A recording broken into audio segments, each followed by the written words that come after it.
মহল থেকে বলেছে। আমি শাওন রহমান সর্বপ্রথম বলেছি যে উপদেষ্টা মণ্ডলীদের আবহাওয়া আমি ভালো দেখছি না, এবং সেই আবহাওয়ার অবস্থা জনগণ এখন সচক্ষে দেখছে। ভারতের দালাল শ্রেণীর লোকগুলো উপদেষ্টা মণ্ডলীদের আশপাশে ঘুরছে, উপদেষ্টা হয়েছে। এই যে ফারুকি কিছুদিন আগেও পারলে শেখ হাসিনারে তার গর্ভধারিণী মা বানায় ফেলে, শেখ হাসিনা তার গর্ভধারিণী মা হয়ে যায় পারলে, সেই ফারুকি আজকে শেখ হাসিনাকে বলে ফ্যাসিস্ট রেজিম। কোন ফায়দায় বলে? এটা কি মানুষ বোঝে না? একটা রিক্সাওয়ালাকে যা জিজ্ঞাসা করেন, মানুষ এখন যথেষ্ট সচেতন, তারা বোঝে কার সাথে আপনারা কি করতে চাচ্ছেন, কিভাবে করতে চাচ্ছেন। উপদেষ্টাদেরকে হুঁশিয়ারি দিয়ে বলতে চাই, একদম আসিফ নাহিদ থেকে শুরু করে, আসিফ নজরুল স্যার থেকে শুরু করে সবাইকে হুঁশিয়ারি দিয়ে বলতে চাই। আসিফ নাহিদের সাথে আমরা আন্দোলন করেছি, একসাথে কথা হয়েছে, একসাথে বৈঠক করেছি। তোমাদেরকেও ভাই সরাসরি বলতে চাই, তোমরা যেই প্রক্রিয়ায় হাঁটছ সেটা কিন্তু মোটেও ভালো প্রক্রিয়া না। তোমরা এখনও সচেতন হও, অন্যথায় তোমাদের বিরুদ্ধেও বিপ্লবের ঘোষণা আসতে পারে। আমি কিন্তু আবহাওয়া ভালো দেখছি না। যে কোনো সময় সারা বাংলাদেশের মানুষ এই উপদেষ্টাদেরকে নামানোর জন্য মাঠে নেমে যাবে। সুতরাং সচেতন হও। ডক্টর ইউনূস সর্বজন স্বীকৃত একজন ব্যক্তি, সর্বদেশ স্বীকৃত একজন ব্যক্তি।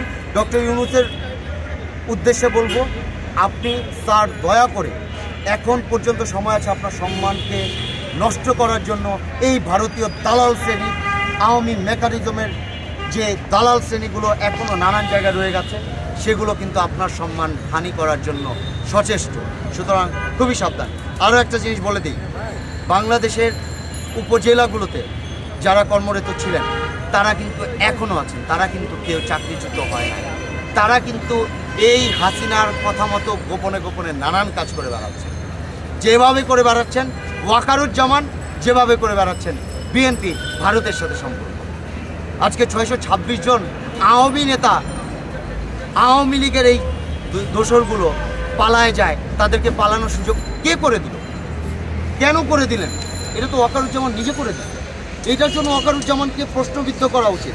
আজকে বিডিআর হত্যা মামলার যারা আসামি তাদেরকে বিচারের আওতা আনছেন না। আমাদের বিডিআর যারা জওয়ানরা যারা হত্যার শিকার হয়েছেন তাদের পরিবারগুলো রাস্তায় রাস্তায় ধুকে ধুকে কাঁদছে, আর আপনারা চেয়ারে বসে গরম গরম সিঙ্গারা সমুচা চাপাবেন, আমরা সেটা মেনে নিব? ইম্পসিবল। খুব সাবধান। অনতি বিলম্বে বিডিআর হত্যা মামলাকে নিয়ে কাজ করতে হবে। অতি দ্রুত এটার সাথে যারা সংশ্লিষ্ট ছিল তাদেরকে বিচারের আওতা আনতে হবে। অতি দ্রুত জনতার ক্ষমতা বাস্তবায়ন করে জনগণের মৌলিক চাহিদা বাস্তবায়ন করার মতো কাজ যেই জনগণের সরকার করতে পারবে তাদেরকে সুষ্ঠু নির্বাচনের মধ্য দিয়ে বসাতে হবে। এবং বিএনপি সহকারে যেই সকল দলগুলো ভারতের সাথে দালালি করার চেষ্টা করছে তাদেরকে নিজেদের নজরে রেখে কাজ করতে হবে। অন্যথায় এই বিপ্লব নস্যাৎ হবে। 2024-এর যে গণ অভ্যুত্থান সেটা নস্যাৎ হবে। আর এটা যদি নস্যাৎ হয়, আপনারা তো ভাই যারা এই উপদেষ্টা মণ্ডলীর চেয়ারে বসে আমরা তো শুনি এক রাফি 32 কোটি টাকা কামাই ফেলে। এক রাফি, ওর বয়স কত হয়েছে? ও 32 কোটি টাকা গোনার হিসাব ক্ষমতা আছে নাকি? ও 32 কোটি টাকা তদবির বাণিজ্য করে কামাই ফেলে। আপনারা তো ঠিকই ওই আওয়ামী লীগের মতো নতুন করে বেগমপাড়া করবেন, কানাডায় গিয়ে বসবাস করবেন। আমরা যারা অভ্যুত্থানে সংশ্লিষ্ট ছিলাম, আমরা যারা অভ্যুত্থানে লড়াই সংগ্রাম করেছি, আমরা যারা জেল জুলুমের শিকার হয়েছি, তাদের তো নতুনভাবে ভারতের আওয়ামী দালালদের কলোনি তৈরি হলে, আওয়ামী দালালদের পুতুল সরকার তৈরি হলে তারা এসে আমাদের গলায় ফাঁসি দিল। আমাদের দিকে কে তাকাবে?